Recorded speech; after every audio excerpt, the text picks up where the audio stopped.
What's up, everybody? Welcome back to another episode of Bodacious. Burn just started laughing about something. I don't know what. I wasn't doing anything. Wasn't making any weird faces or noises. I'm just Or being me. noises, yeah, I'm just no. being me. Just being me. You So weren't doing anything. I don't know what his Completely problem is. innocent. Yeah, absolutely. Like I said, we're back to the Bodacious rant. I'm Rye. That's Burn. You know, laughing like an idiot. But now you're getting me laughing.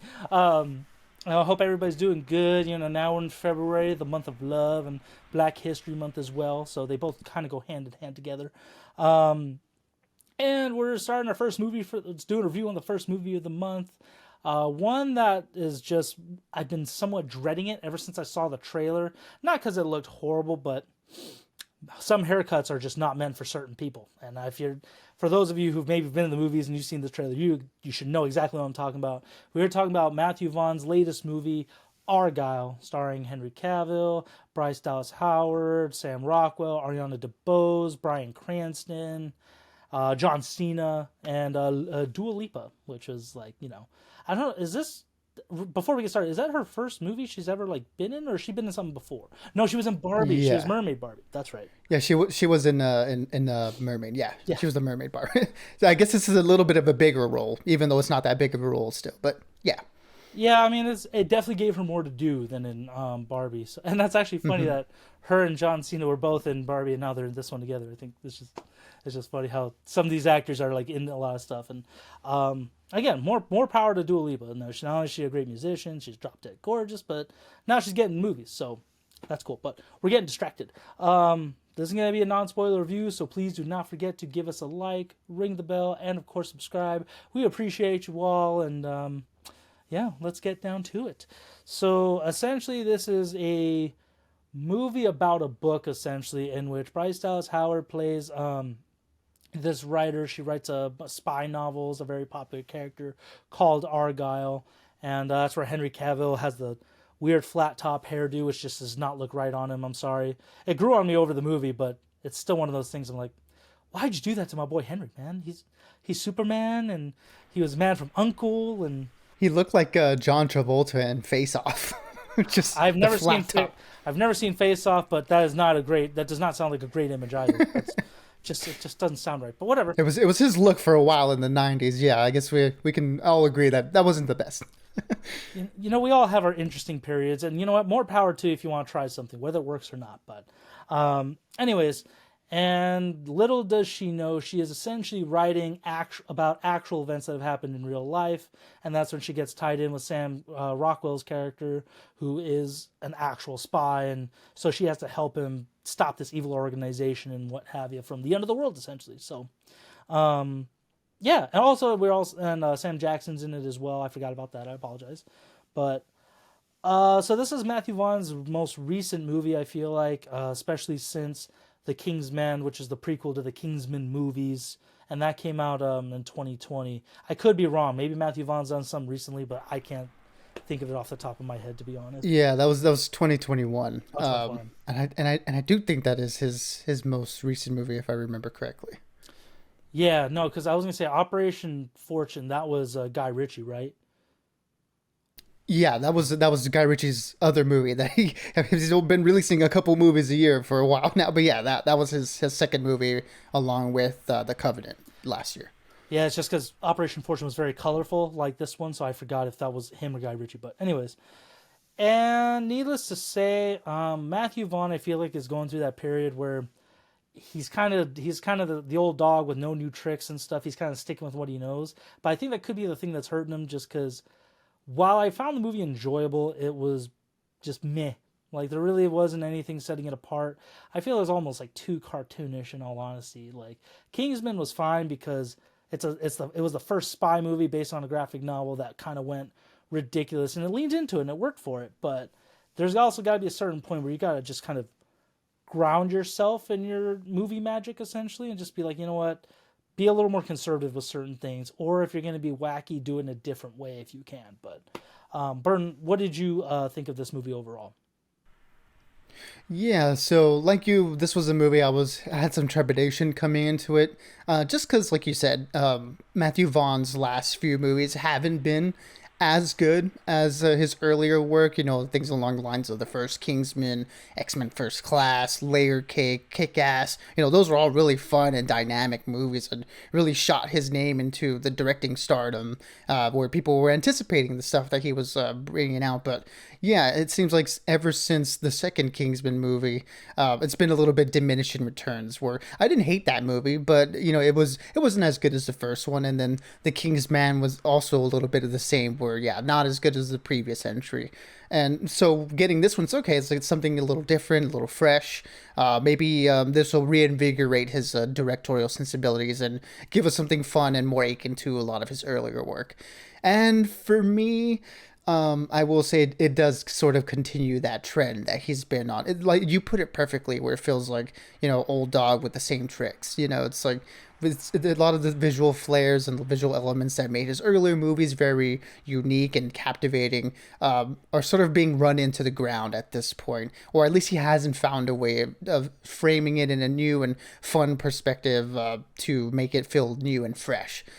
This is stuff we've seen in the last two Kingsman movies, and that's a little bit unfortunate because the cast that he has here is really good, and they're really fun in their own right. I feel like they are the things that keep this movie afloat. You know, Sam Rockwell and Bryce Dallas Howard especially. But it's like their acting chops aren't enough to, you know, bring this movie above what really it should have been, and that's a bit unfortunate. And yeah, it's one of those things where it's like I wish he could have, like you said, taken a fresher approach, maybe a little bit more of a serious approach, or just maybe found new ways to make it invigorating. I don't know. It's just one of those frustrating things where you see like a filmmaker who's really good at what they do, and they just keep doing it, and in that sense, it gets old. Yeah, and I mean, because I think he's definitely one of the funnest action directors out there. You know, I mean, Stahelski and those guys, especially the guy who did the Extraction movies. I think they had the action down without a doubt. And Matthew Vaughn, but he has fun with it. Like in Kingsman, X-Men First Class is easily one of his best movies. But just the last couple, it's almost like, yeah, he just leans into his wacky side, and it kind of does. It's a little bit detrimental, especially for something like that. Like for the first Kingsman and second Kingsman movie, it worked fine because they're based on a graphic novel. I kind of go into it expecting the wackiness because it's definitely fictionalized, and not to say that this movie's supposed to be realistic in any way, because getting Henry Cavill with that haircut and all the ridiculous stuff and the damn cat. But you know, it works overall. Like the action still works in this one, but it's just also certain moments, and especially the writing. I was like, yeah, this could have been done both better setup or earlier setup for the most part, and then it's just there was a couple scenes, especially near the end. I was like, what are we doing now? There's no way this would work. Like this is beyond fantasy and just almost like borderline, you know, nonsense. But having said all that, I still liked it. I still had fun with it. I wish that, like, to be honest, Henry Cavill and John Cena and even Dua Lipa had a little bit more to do in this movie. But again, you know, they're essentially characters in Bryce Dallas Howard's character's, you know, her world essentially. I forgot her name. I want to say it was Emmy or something. I can't think of it right now. But Sam Rockwell and her, they definitely helped this movie keep going forward. They're the funnest part, and they have really good chemistry. And I've never seen them anything together before, so that's a plus. But my ranting for this one is just going to be 3 out of 5, because definitely not perfect, nowhere near considered to be like a good movie, but it's not horrible either. It's not garbage. It's just a flop. Like it's just meh. So would I recommend this? Not necessarily, no. Like I guess if you like his other movies, maybe. But definitely, like, I wouldn't pay full price for IMAX or anything. I would just see it in $5 Tuesday if you can, to be honest. Yeah, and that's pretty disappointing. But yeah, it's like none of the action scenes here felt nearly as good as a lot of his last movies. You know, the church scene in Kingsman, or Big Daddy, and Hit Girl scene, and Kick Ass. It's like he has some really really fun dynamic action, and the action here was a big letdown for me, and that was very unfortunate. And yeah, even the comedy and the character dynamics, they felt a little bit flat overall, and that's very disappointing when you have someone like Sam Rockwell, who is nothing but oozing charisma. He's a really fun performer to watch, and his character in this movie reminded me of a different character that he played. I don't know if you've seen the movie Mr. Right, but it was a movie that he did with Anna Kendricks, and he plays sort of a similar role of like this secret like agent badass, and who's very witty and very funny. And I felt like he did the role better in that movie than he did here, which sucks because it's Sam Rockwell. He's always entertaining to watch, and he wasn't as good in this movie, but that doesn't mean he wasn't good. Obviously, him and Bryce Dallas Howard are still good regardless. It's just they don't quite reach their potential, like a lot of other things in this movie. It feels like a lot of other things that Matthew Vaughn does, didn't really hit as well. The needle drops in this one didn't really hit for me. And yeah, just the story itself felt like it was too bloated, and it felt like it went on for a really long time. So that sapped away any of the enjoyment that I could get out of it. Which it came in spurts, but as you mentioned, as a full package, it just leaves you wanting a little bit more and expecting better from this particular group of actors and, of course, the filmmakers. So for me, this is going to be a 2 out of 5. Like you mentioned, it's not horrible. It's not the worst movie ever. You're still very entertaining. I just guess with all the people involved, I just expected a little bit more. And that's totally fair. No, I won't knock you on that one, Bern. I do agree with that ranting.